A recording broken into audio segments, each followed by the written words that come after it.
तो चलिए दोस्तों देखते हैं नेक्स्ट साइंटिस्ट के बारे में जो कि है लॉ ऑफ ऑक्टेव, जिसने दिया हमें, ठीक है। साइंटिस्ट का नाम है न्यूलैंड्स, जॉन न्यूलैंड्स का आ गया। और इन्होंने जब अपना काम शुरू किया 1866 में, तो इन्होंने डॉबरेनर के जस्ट इन्होंने बात शुरू किया अपना काम। डॉबरेनर ने जो ट्रेड्स दिए थे उनका इसने यूज़ किया और उन्होंने भी अपने एलिमेंट्स को देखा अरेंज करने के लिए वही तरीका अपनाया और उसमें कुछ मॉडिफिकेशन किए। देखिए बताते हैं, ये arrange the known elements in the order of increasing atomic masses, मतलब एटॉमिक मासेस के अकॉर्डिंग लगाया। जैसे डॉबरेनर ने अपने एलिमेंट्स को एटॉमिक मासेस के ट्रेंड में लगाया था, कम मास वाला पहले, ज़्यादा मास वाला बाद में, तो इस तरह से एलिमेंट्स को अरेंज किया गया। तो यहाँ पर भी न्यूलैंड्स ने भी अपने एलिमेंट्स को कुछ ऐसे ही अरेंज किया, एटॉमिक मासेस के अकॉर्डिंग अरेंज किया, ठीक है। He started with the element having the lowest atomic mass hydrogen, सबसे कम मास वाला एलिमेंट जो था वो हाइड्रोजन था उस टाइम पर, और एंडेड एट थोरियम, जो सबसे ज़्यादा मास वाला एलिमेंट था, तो वहाँ पर थोरियम पर उन्होंने ख़त्म किया। मतलब 56th एलिमेंट जो उनका लास्ट एलिमेंट था इस टेबल में, मतलब उन्होंने 56th एलिमेंट जो कि नॉन एलिमेंट्स थे उस टाइम पर उनको अरेंज करना शुरू किया। टेबल में उन्होंने देखिए सबसे पहले हाइड्रोजन लिया, ठीक है, 1 नंबर पर, फिर नंबर 2 एलिमेंट, नंबर 3 एलिमेंट, ऐसे ही आगे एलिमेंट्स बढ़ते गए और लास्ट एलिमेंट 56 जो कि थोरियम था, ठीक है। तो इस तरह का कुछ टेबल दिया था। एनसीईआरटी की बात करें तो एनसीईआरटी में कुछ टेबल अलग दिया हुआ है, कुछ इस तरह का टेबल है ना। तो यहाँ पर भी हाइड्रोजन से यहाँ पर जो फर्स्ट एलिमेंट है स्टार्ट हो रहा है सबसे कम मास वाले से। तो चलिए देखते हैं इस टेबल में उन्होंने क्या ऐसा निकाला, क्या ऐसा लॉ ढूंढा या प्रॉपर्टीज़ ढूंढी, ठीक है। तो उन्होंने कहा he found that every 8th element had properties similar to the first, मतलब हर एक 8th एलिमेंट की प्रॉपर्टी ना बिल्कुल सिमिलर थी फर्स्ट एलिमेंट जैसी। मतलब देखिए समझते हैं, जैसे कि अगर मान लीजिए मैं हाइड्रोजन लेता हूँ, यहाँ पर हाइड्रोजन एक एलिमेंट है, यहाँ पर इसको लिया जाए और इसके बाद 8th एलिमेंट अगर मैं काउंट करता हूँ तो हाइड्रोजन की प्रॉपर्टी और उस 8th एलिमेंट की प्रॉपर्टी बिल्कुल सेम रहेगी। जैसे कि हाइड्रोजन के बाद 8th एलिमेंट कौन सा आएगा, देखिए हाइड्रोजन, हीलियम, 1 2 3 4 5 6 7 8, तो 8th एलिमेंट यहाँ पर आता है फ्लोरीन, एफ आ रहा है। तो ये हाइड्रोजन और फ्लोरीन की प्रॉपर्टीज़ एक जैसी थी, मतलब ये हर 8th एलिमेंट, कोई सा भी एलिमेंट ले लो आप। इसी तरह लिथियम के बाद 8th एलिमेंट कौन सा आएगा, हाँ, तो ये 1 2 3 4 5 6 7 8, तो लिथियम के बाद आता है 8th एलिमेंट सोडियम, और सोडियम के बाद 8th एलिमेंट आएगा पोटेशियम। तो आप जानते भी होंगे ये एलिमेंट्स अल्कलाई मेटल्स बोले जाते हैं जिनकी प्रॉपर्टीज़ बिल्कुल सेम रहती है। इसी तरह बेरिलियम की प्रॉपर्टी बिल्कुल सिमिलर थी, किससे, मैग्नीशियम से थी, ठीक है। बोरोन की एल्यूमिनियम के बिल्कुल सेम थी। तो इस तरह का यहाँ पर ट्रेंड देखा गया इसके टेबल में, ठीक है।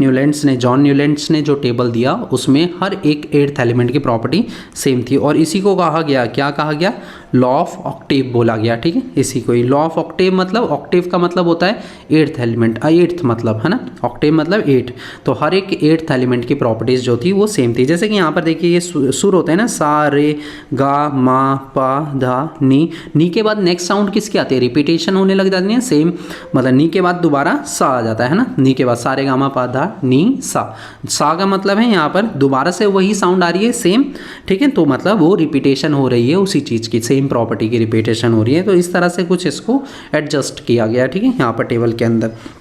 चलिए देखते हैं, कुछ कमियां थी इसकी भी, लिमिटेशंस थी, लिमिटेशंस के बारे में जानते हैं। तो लिमिटेशंस ऑफ न्यूलैंड्स जो कि लॉ ऑफ ऑक्टेव, ठीक है, लॉ ऑफ ऑक्टेव जो इन्होंने टेबल दिया उसमें क्या क्या कमियां देखी गई। तो इस टेबल में पहली कमी तो यही देखी गई, it was found that law of octave was only applicable up to calcium, ये बस कैल्शियम तक ही एप्लीकेबल था। इसका मतलब देखिए क्या है, मैं अगर कैल्शियम की बात करते हैं तो कैल्शियम यहाँ पर है, ये रहा, ठीक है। अगर कैल्शियम की बात देखा जाए, कैल्शियम के बाद लॉ ऑफ ऑक्टेव जो था हर एक 8th एलिमेंट की प्रॉपर्टी सेम आ रही थी ना, लेकिन कैल्शियम के बाद ऐसा नहीं देखा गया।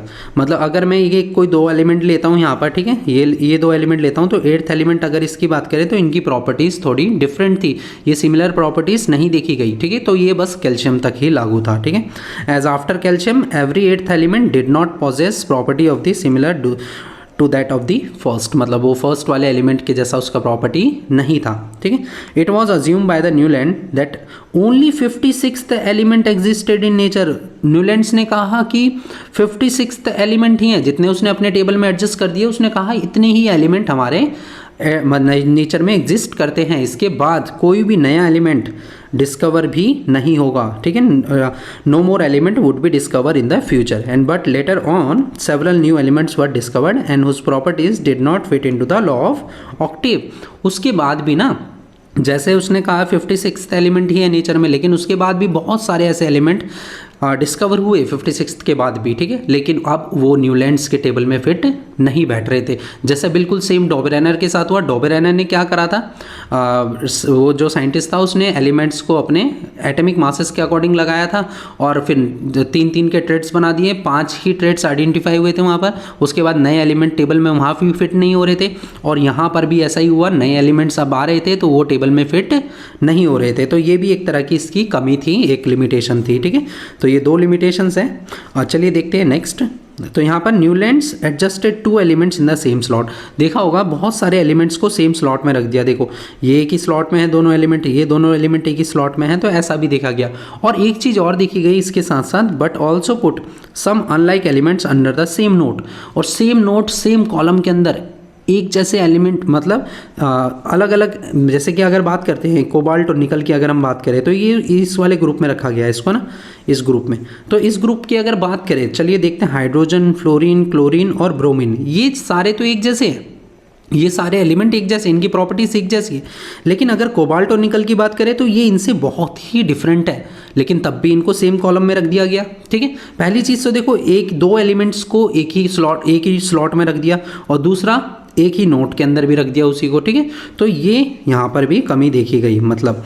और साथ ही साथ ये भी देखा गया, cobalt and nickel are in the same slot but these are placed in the same column as fluorine, chlorine, bromine, है ना। फ्लोरीन, क्लोरीन, ब्रोमीन वाले कॉलम में कोबाल्ट और निकल को डाल दिया गया, लेकिन कोबाल्ट और निकल इनके जैसे बिल्कुल भी नहीं थे, तो इनको शायद कोई दूसरे ब्लॉक में, इसको दूसरे कॉलम में इनको रखना चाहिए था कोबाल्ट और निकल को, which have very different properties than these elements, ठीक है, मतलब बहुत ही अलग प्रॉपर्टीज थी। Iron which resemble with cobalt, iron की प्रॉपर्टी देखो, आयरन की प्रॉपर्टी कोबाल्ट और निकल से मैच करती है, ठीक है, लेकिन ये कोबाल्ट से देखो कितना दूर है ना, टेबल के अंदर आप देख सकते हैं। तो iron has been placed far away from these elements, मतलब आयरन को बहुत ही दूर रख दिया गया कोबाल्ट और निकल से, जो कि सेम प्रॉपर्टीज वाले एलिमेंट थे। और जब नोबल गैसेस डिस्कवर हुई, नोबल गैसेस के बारे में पता चला, when noble gases were discovered the properties of 8th element were no longer too similar of the first, है ना। जब नोबल गैसेस का वहाँ पर जैसे ही वहाँ पर डिस्कवरी हुई, नोबल गैस को हमने डिस्कवर किया, तो वहाँ पर अब वो टेबल में फिट बिल्कुल भी नहीं बैठ रहे थे और 8th एलिमेंट की प्रॉपर्टीज़ अब बिल्कुल भी, मतलब एक तरह से एप्लीकेबल नहीं थी। एलिमेंट्स अब जो है प्रॉपर्टीज सबकी अलग होती जा रही थी।